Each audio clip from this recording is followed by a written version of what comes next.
Artificial kidney. You can say hemodialysis. Kidney are vital organs for survival. Several factors like infections, injuries, or restricted blood flow to kidney reduce the activity of kidneys. This leads to accumulation, means deposition of poisonous wastes in the body, which can even lead to death. In case of kidney failure, an artificial kidney can be used. Actually, an artificial kidney is a device to remove nitrogenous waste product from the blood through dialysis.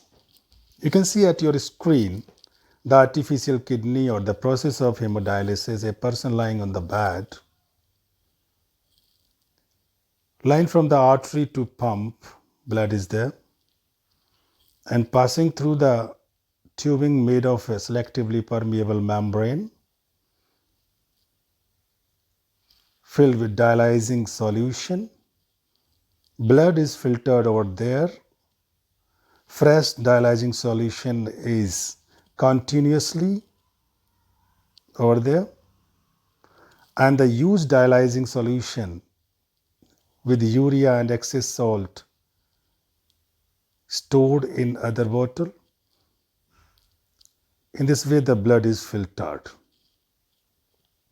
outside the body. Artificial kidney contain a number of tubes, as you have seen in the diagram, with a semi-permeable lining suspended in a tank filled with dialyzing fluid. This fluid has the same osmotic pressure as blood, except that it is devoid of nitrogenous waste. The patient's blood is passed through these tubes. During this passage, the waste product from the blood pass into dialyzing fluid by diffusion. The purified blood is pumped back into the patient. This is similar to the function of the kidney, but it is different since there is no reabsorption involved. Keep in mind, no reabsorption in artificial kidney. One thing keep in mind, student. Normally in a healthy adult, the initial filtrate in the kidney is about 180 liter daily. The urine is producing in kidney is 180 liter, but even your weight is not 180 liter. What happened to this urine? However, the volume actually excreted is only a liter or two, 1.75 liter,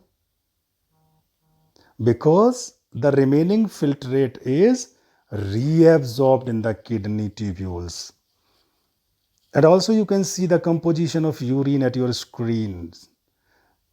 0.05% ammonia, sulfate, phosphate, etc., etc. Now, excretion in plant. Plants use completely different strategies for excretion than those of animals. Oxygen itself can be thought of as waste product, generated during photosynthesis. We have discussed earlier how plants deal with oxygen as well as CO2. They can get rid of excess water by transpiration. Excess means excretion of water. For other waste, plants use the fact that many of their tissues consist of dead cells, and they can even lose some parts such as leaves. You can see at your screen. Many plant waste products are stored in cellular vacuoles. Waste products may be stored in leaves that fall off. Other waste products are stored as resins and gums, especially in old xylem, as we have seen the last photo. Plants also excrete some waste substances into the soil around them. So, what are the waste products of the plant? With some extent oxygen, with some extent of water, some resins, old leaves, gums, etc. So this is all about the excretion in plant and animals.